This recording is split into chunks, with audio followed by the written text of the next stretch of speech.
السلام عليكم ورحمة الله وبركاته.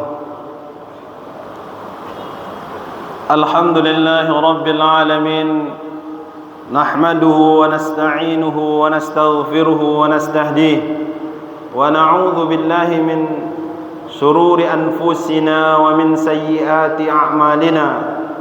من يهده الله فلا مضل له، ومن يضلل فلن تجد له وليا مرشدا. أشهد أن لا إله إلا الله، وأشهد أن محمدا عبده ورسوله، لا نبي بعد. أما بعد.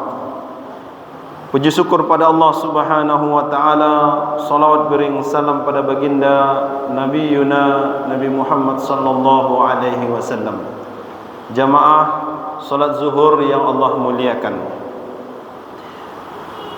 kita selaku hamba Allah, salah satu yang selalu diminta, dan ini menjadi bahagian dari ibadah seorang hamba kepada Khalik yang menciptakannya, adalah dengan selalu bersyukur kepada Allah Subhanahu wa taala. Kalau kita mau melihat ke dalam diri kita atau ke bahagian luar dari diri kita, begitu banyak nikmat Allah Subhanahu wa taala yang telah Allah berikan. Hampir tidak ada celah yang bisa membuat kita tidak bersyukur. Semuanya membuat kita bersyukur kepada Allah Subhanahu wa taala. Waktu yang telah kita lalui, tahun, bulan, hari, menit, bahkan detik, dari semua kesempatan yang telah kita lewati, nikmat kesehatan, nikmat harta, nikmat kesempatan, nikmat kedudukan, nikmat kemuliaan, luar biasa. Semua ini tentu berujung kepada hendaknya kita bersyukur kepada Allah Subhanahu wa taala.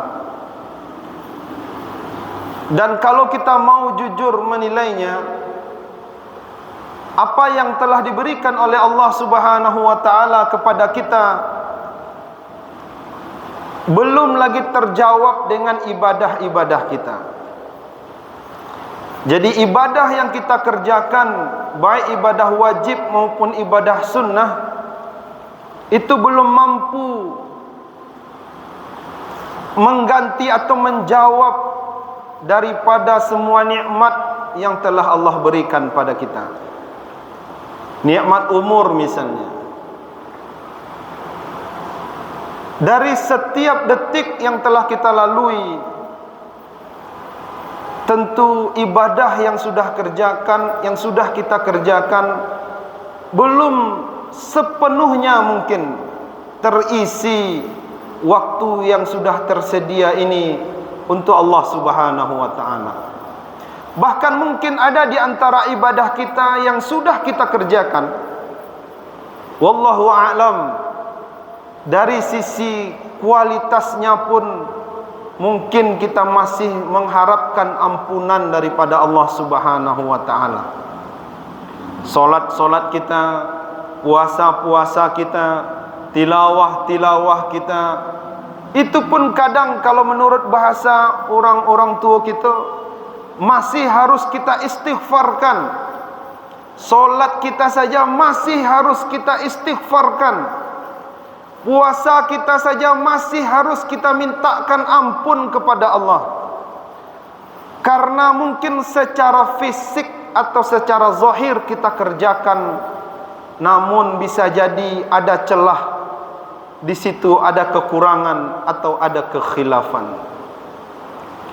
Belum lagi nikmat harta yang sudah Allah berikan kepada kita. Dari semenjak kita di rahim, jamaah rahimakumullah, Allah Subhanahu wa taala sudah berikan limpahan nikmat luar biasa.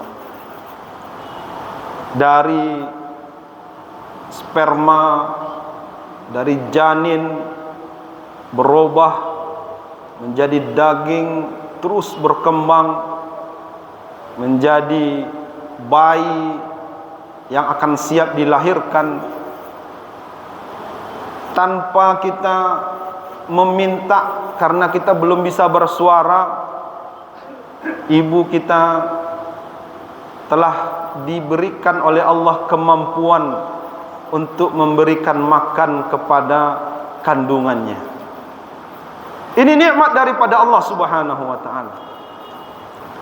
Setelah dilahirkan, Allah buat orang tua kita menjaga kita, meriayah kita.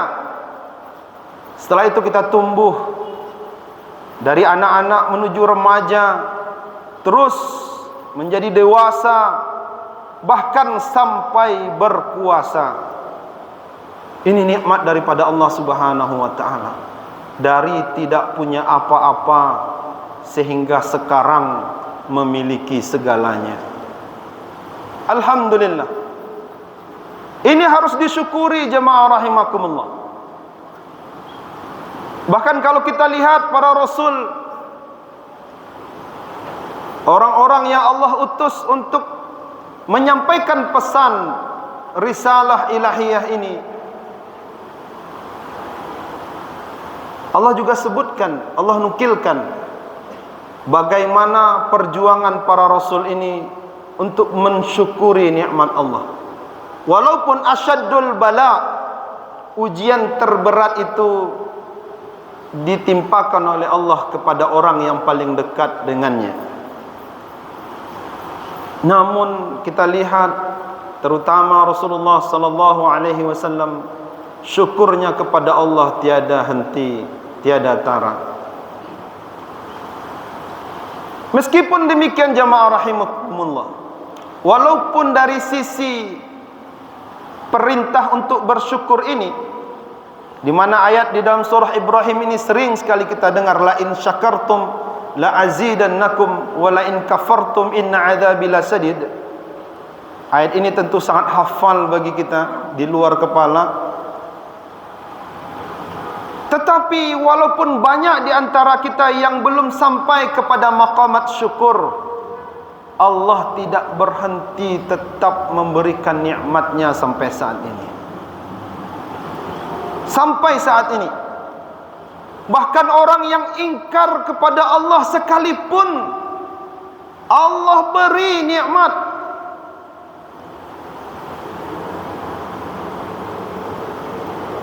Tetap saja Allah berikan ketika mereka berusaha dengan baik. Bahkan ada juga yang tidak berusaha dengan baik, Allah berikan nikmat. Subhanallah. Maka kalau kita mau jujur sekali lagi mengevaluasi, tiada pilihan kita kecuali bersyukur kepada Allah Subhanahu wa taala. Salah satu cara pembuktian bersyukur tentu yang kita lafazkan dari setiap apa yang kita dapati adalah dengan mengucapkan alhamdulillah.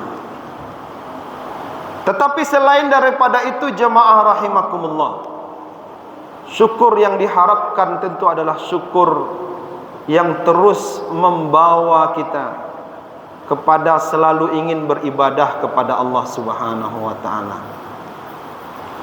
Kita lihat kisah Nabi Nuh alaihi salam mengajak umatnya. Begitu berat ajakannya. Bahkan enggak banyak-banyak syariat yang dibawa oleh Nabi Nuh. Nabi Nuh minta kepada umatnya istighfar saja. Faqultu astaghfiru rabbakum innahu kana ghaffara. Tidak banyak-banyak doa Bapak Ibu. Nabi Nuh minta kepada kaumnya istighfar saja. Tentu istighfar luar dan dalam, tidak sekedar lisan saja. Maka beristighfarlah. Faqultu astaghfiru rabbakum. Maka beristighfarlah, meminta ampunlah kepada Allah atas segala dosa-dosa yang ada, karena sesungguhnya Allah Subhanahu wa taala innahu kana ghaffara. Allah Subhanahu wa taala adalah zat yang maha pengampun. Coba kita lihat, kalau mereka mau beristighfar, di ayat berikutnya jemaah rahimakumullah, yursilis samaa'a 'alaikum, maka Allah Subhanahu wa taala mengutus. Di sini menggunakan kalimat mengutus. Allah turunkan dari as-sama' 'alaikum midrara. Sebagian ulama tafsir mengatakan ini hujan, tapi pemaknaan lebih umumnya ini adalah rezeki. Inilah, maka marilah kita selalu bersyukur kepada Allah Subhanahu wa taala sehingga